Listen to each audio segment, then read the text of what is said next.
So we're not going to go over comments or marketplace too much. If you start blogging, you'll want to get into the comments and edit them. I mean, that's pretty straightforward what it is. You can see people's comments that are posted. You can actually edit them, approve them, disapprove them, whatnot.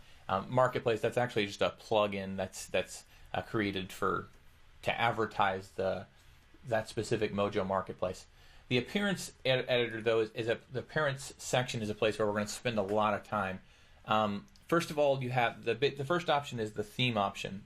Why don't you talk a little bit about what's available here? Yeah, the theme option is exactly where we were or where we're going to be when we put any of our themes on the site. I think we came in here earlier and put our first theme in.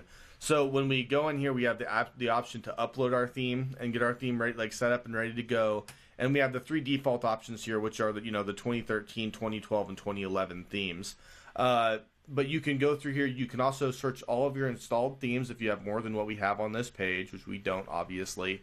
Or we can also go and search for new themes if we go to the themes button here. So it's going to let us search any of the themes that are free, or there's even some paid ones we can go to from here as well. Yeah, and how that's divided is for right now, while we have the Mojo themes plugin installed, there's Mojo themes, and those are mostly going to be paid themes that are on a marketplace.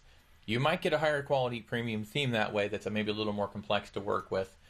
But if you want to look for free themes, you look on the WordPress.org themes directory. You can sort different ways here. And you can look for specific tags. Maybe you only want blue themes or different things like that. Hopefully that actually works. Give me one blue one. But there are different ways of sorting through there and finding different types of themes. Lastly, what we'll be using is upload theme. You're going to upload your own themes to this right here and install and activate them, which we'll get to a little bit later. Moving along through the appearance section, the next part we have is customize. Now, this is heavily based on what you build into the theme itself. This theme, the WordPress 2013 theme, has an option where you can dynamically change the title to, whatever we want, and it changes right there for you. And that's the real functionality of the customizer, is that it dynamically changes on the screen so you can watch it as you do things. Right, and we're going to be able to put a whole bunch more in here. Like, we can set our header to display through here. We can set, obviously they have the title and the tagline displaying through here. And anything else we want to mess with on the homepage, we can all set up through this customizer. And that's going to let your client go in, and if they want to change their header like he's doing right now, you can change your header, you can change any of the other content you have in there, so it makes it really dynamic. Yeah, so this is stuff you'll build in, you have to build into your theme, unless it's a existing premium theme. You have to build this into the functions of your theme.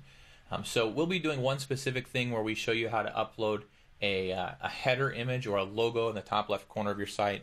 That's probably the most common way, and it could be in the middle, but upload a logo image to your site from right here.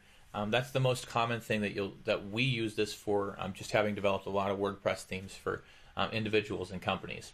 So that's what we'll do. And then you also have access to your widgets here, which any widgets that you set up, you can go ahead and dynamically change them through here.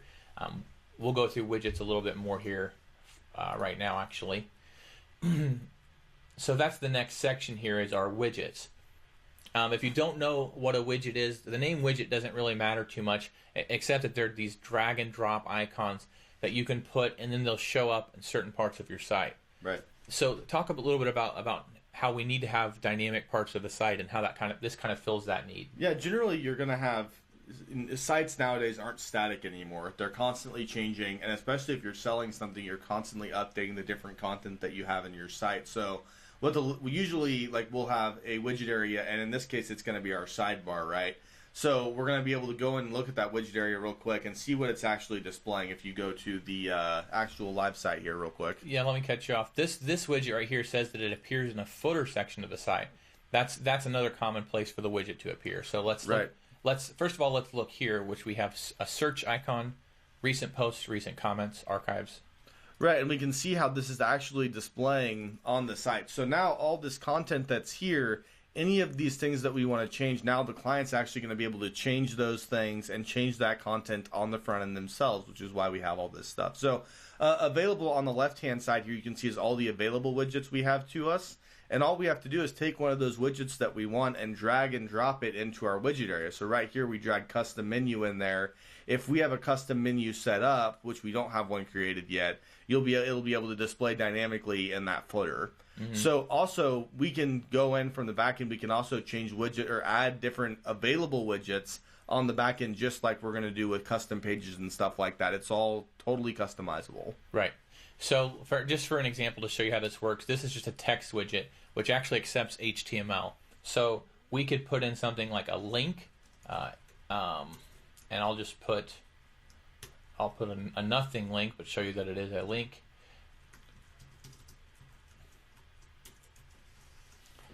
And I'll give it a title of this is a link. So that should appear in the footer once we refresh this. And here's the title, and then here's an active link that goes nowhere. So you can see kind of how that works.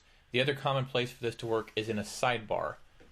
Right now, this is set up with no sidebar, so let's just drag this link over to the secondary widget area, which says appears on posts and pages in the sidebar, and take a look again. And now that shows up in the right sidebar. The powerful thing about this is that's the thing that we can customize. We can put set a place in our theme, whether it's in the header, the footer, create a sidebar, or anything else within the site that we say, this is going to pull content from a widget area. We're going to put a widget area here. And then anytime a user wants to change something there, they can go ahead and change it through this widget section.